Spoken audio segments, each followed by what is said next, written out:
اتنے کروڑوں لوگوں کا رزق کم نہیں ہوا تو 19 کے اضافے سے کوئی کم نہیں ہوگا, سمجھتے ہو. اور بچہ پیدا ہوتے ہی ماں کی چھاتیوں میں دودھ اللہ تعالیٰ پہلے ڈال کے بتا دیتے ہیں کہ اس کا رزق کس کے ذمہ ہے, میرے ذمہ. لوگ پھر وہی لبرل لوگ کوئی فضول بکواس کرتے ہیں کہ صرف دودھ ہی تھوڑی ہے, بہت سارے اور بھی مسائل ہیں. ان سب کے جواب میں بہت ڈیٹیل سے بار بار دے چکا ہوں. صحابہ میں تو بہت ملتا ہے.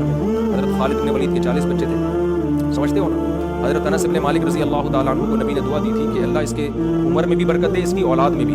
بخاری کی حدیث ہے. حضرت انس بن مالک فرماتے ہیں کہ اللہ نے میری اولاد میں اتنی برکت دی کہ 100 بیٹوں کو میں نے اپنی زندگی میں چلتے پھرتے دیکھا ہے, سمجھتے ہو, بیٹیاں اس کے علاوہ. تو اتنے اللہ نے ان کو اولادیں دی تھیں, کھا بھی رہے تھے, پی بھی رہے تھے, بڑے بھی ہو رہے تھے. میں تو ایسے گھروں میں گیا ہوں, ان کے تو 19 ہیں, تھوڑے کم ہیں. ایسے گھر میں گیا ہوں جس باپ کے 30 بچے. میں نے اکثر واقعہ بتایا نا کہ میرے سے ایک طالب علم ملنے کے لیے آیا, مجھے کسی نے بتایا کہ استاد جی اس کلاس میں ایک بچہ ہے جس کے 29 بہن بھائی ہیں. میں نے کہا لے آؤ. میرا خیال تھا کہ خوراک نہیں ملی ہوگی, سارے سکڑ گئے ہوں گے خوراک کی کمی کی وجہ سے. جب آیا تو لال ٹماٹر ماشاء اللہ قداور, تو کہہ رہے ہم تو ماشاء اللہ 15 لڑکے 15 لڑکیاں, تو سب کھا پی رہے ہیں. میں نے کہا یار میں تمہارے گھر جا کے دیکھوں گا, ماشاء اللہ یہ 30 بہن بھائی کیسے پل رہے ہیں یار. تو ان کے گھر میں راشن آتا تھا, وہ ٹرالی نہیں ہوتی, وہ جو جس سے مٹی نہیں پھینکتے ہیں, وہ کیا کہلاتے ہیں, بال جو بھی ہوتی ہے, ہاتھ والی جو ریڑھی ہوتی ہے نا, اس سے ان کے گھر میں راشن آتا تھا. اچھا یہ جو 19 بچے ہوتے ہیں, یہ 30 ہوتے ہیں, یہ ایک دم 30 برساتی مینڈکوں کی طرح نہیں ہو جاتے ہیں. جب 30واں ہوتا ہے تو پہلا بڑا ہو چکا ہوتا ہے, اچھی خاصی ایج ہو چکی ہوتی ہے. تو ایک دم ایسا نہیں ہوتا کہ درازوں سے بچے نکل رہے ہیں دیتے سے یوں, ایسا نہیں ہوتا.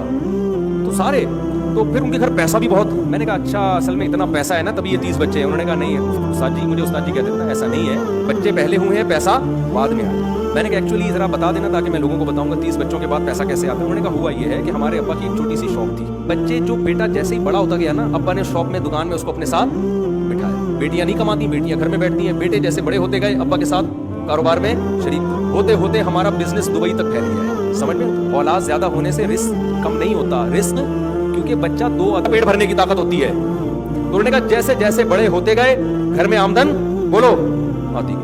اور جب پہلا بالغ ہوا, بڑا ہوا, تو اس وقت تھوڑی 30 تھے. میں بھائی اتنی جلدی 30 ہو ہی نہیں سکتے نا, اللہ کے ابھی تک نظام ہے. تو وہ تو بڑے ہوتے گئے اور مارکیٹ میں نیا ورژن آتا گیا. تو نیا ورژن آتا گیا, مارکیٹ میں آتا گیا. ہوتے ہوتے کہتے ہیں جب اتنے ہمارے جب کاروبار بڑھتا گیا تو اتنی ریل پیل ہو گئی. ملازمین کو رکھو وہ خود آدھی دکان کھا جاتے ہیں, اولادوں کو رکھو تو وہ باپ کے کاروبار کو ترقی دیتے ہیں. کہہ رہے اب یہ حساب کتاب ہو گیا کہ دبئی میں اور شارجہ میں اور پتہ نہیں کہاں کہاں اتنا بزنس پھیل چکا ہے کہ ہم نے ابا کو بٹھا دیا گھر میں. ابا اب آپ نے نہیں کمانا. میں نے کہا ویسے بھی یار 15 بیٹے, تو اگر روزانہ ریڑھی بھی لگائیں اور روزانہ 100 روپے بھی ابا کو دے دیں تو 15 کو 100 سے ضرب دے دو, کتنے بن گئے 1500. تو 1500 روپے تو ابا کی روز کی ویسے ہی خامخواہ کی دہاڑی بن جائے گی. ریڑھی بھی لگائیں. تو بزنس اتنا ان کا دنیا میں پھیلا کہ اب کیا ہو رہا ہے کہ ابا کو انہوں نے بٹھا دیا گھر میں. آپ نے نہیں کمانا ہے, ہم جب ہیں کمانے والے. اور جو مجھے بتا رہا تھا نا یہ کارگزاری, ابا نے اس کی بھی شادی کر دی. نہیں اسپیڈ رک نہیں رہی ہے. وہ بالغ ہوا ابا نے. اچھا اس کے پاس میں نے بڑے مہنگے موبائل دیکھے. میں نے کہا یار اتنا مہنگا. اس نے کہا یار میرا بڑا بھائی دبئی میں ہے. اچھا ان کے ہاں کیا ہے, تجارت بھی چل رہی ہے, ایجوکیشن تھا, کچھ بچے اسکول میں پڑھ رہے ہیں, کچھ کیا کر رہے ہیں تبلیغ میں سال کے لیے نکلے ہوئے ہیں. کیونکہ پیچھے گھر کو سپورٹ کرنے والے, ماں باپ کی خدمت کرنے والے اتنے ہیں کہ تبلیغ کا کام بھی زندہ ہے, اور مدرسے میں 2-4 بچوں کو عالم بنانے کے لیے بھی وقف کر دیا, اور بزنس بھی کر رہے ہیں. سارے کام گھر میں ہو رہے ہیں. اور کہہ رہے ہیں میرا ابا ایسے دسترخوان پہ آگے بیٹھتا ہے, 4 مائیں بیٹھتی ہیں اور بچے لائن سے آگے بیٹھتے ہیں. اتنی بڑی ابا کی پگڑی ہے. میں کہنے لگا ایسا ابا کہاں سے لپا, پنجابی میں کہتے ہیں. تو یہ اٹھا کر پھینک دو باہر گلی میں, نئی تہذیب کے انڈے ہیں گندے. تمہیں بولتے رہیں گے 19 بچے ہو گئے, کیا کر رہا ہے, اور کوئی تیرا دنیا میں کام نہیں ہے. اس طرح کے تانے ملتے ہیں لوگوں کو. دنیا میں اور کوئی کام نہ ہوتا نا تو 19 بچے پل نہیں سکتے تھے. ایک نوالا نہیں ملتا ان کو. اولاد ہوتی ہے تو انسان محنت بھی کرتا ہے جا کے خود ہی. ہاں یہ ضرور ہے کہ اپنی ذمہ داریاں پوری کرے, خالی بچوں کی اسپیڈ کو فوکس کر کے نہ رکھے.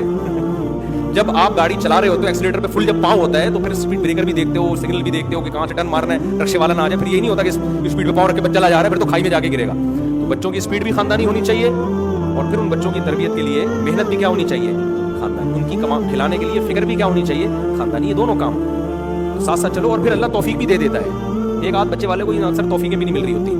تو اچھا ان کے سارے بچے ادب تمیز والے, ماشاءاللہ, باپ کا احترام, ماں کا احترام, سب سیٹ اپ چل رہا ہے. گھروں میں رونق ہے, بڑا گھر ہو گیا اب ان کا. اچھا پچھلے سال 2 سال پہلے مجھ سے ملنے کے لیے آیا. میں نے کہا میں نے آپ کا واقعہ بہت لوگوں کو بتایا کہ 30 بچے. انہوں نے کہا 32 ہو گئے. 30 پرانی رپورٹ تھی. 30 کون سی تھی, پرانی رپورٹ تھی. 32 ہو گئے. تو الیکشن والے بھی انہیں کے گھر میں آتے ہیں کہ یار 30 ووٹ تو یہاں گئی ہیں. وہ ایک فیملی پلاننگ والے آئے نا, کسی کے گھر 20 بچے تھے, تو کسی کسی نے پوچھا کہ یار تمہارے گھر فیملی پلاننگ والے نہیں آ کے رہے ہیں, اسکول سمجھ کے چلے گئے تھے. سمجھتے ہو کہ نہیں سمجھتے؟ سارے انتظام ہے. اور زمین اتنی جلدی بھرنے والی نہیں ہے. آپ سفر کرو, زمین خالی پڑی ہے, پکار پکار کے کہہ رہی ہے کہ میرے اللہ نے مجھے اتنا بڑا بنایا ہے, اتنی اسپیس رکھی ہے. اس اللہ کو پتا تھا کہ 15ویں صدی میں مولوی طارق مسعودی پیدا ہوگا جو لوگوں کی اسپیڈ بڑھا کے دنیا سے جائے گا. اللہ نے پہلے سے اتنی اسپیس, بلوچستان میں ہی پورا پاکستان سما سکتا ہے, اتنی اسپیس ہے. ایک اکیلا صوبہ ہی کافی ہے. سندھ خالی پڑا ہے, بلوچستان خالی پڑا ہے, بہت اسپیس ہے. پھر آگے پوری دنیا کو دیکھو گے تو آدھے سے زیادہ پاکستانی تو دنیا میں ہیں. یہ آبادی زیادہ ہے تبھی تو پوری دنیا میں پہنچے ہوئے ہیں. آبادی تھوڑی ہوتی تو کہاں جاتے بیچارے؟ پوری دنیا میں جاؤ. دنیا میں کتنے کنٹریز ایسے ہیں جنہوں نے اپنی نسلوں کو روکا اور 1 صدی کے بعد وہ نسل ہی غائب ہو گئی. اور اب ایسا ہی ہو رہا ہے. یورپ کے کنٹریز اب مائنس میں جانا شروع ہو گئے ہیں, کیونکہ پہلے انہوں نے کہا 2 بچوں کی تربیت اچھی ہوگی, معاشی ترقی ہوگی, پیسہ بچے گا. تو گورے نے کہا 2 بچوں میں جب پیسہ بچے گا تو 1 میں تو اور زیادہ بچے گا, اس کی تربیت اور اچھی ہوگی. تو اس نے کہا 1 ہوگا بس. پھر اس نے کہا اگر 1 بھی نہیں ہوگا تو تربیت کا ٹاپک ہی ختم ہو جائے گا. یہ نعرے یہاں بھی لگائے جا رہے ہیں.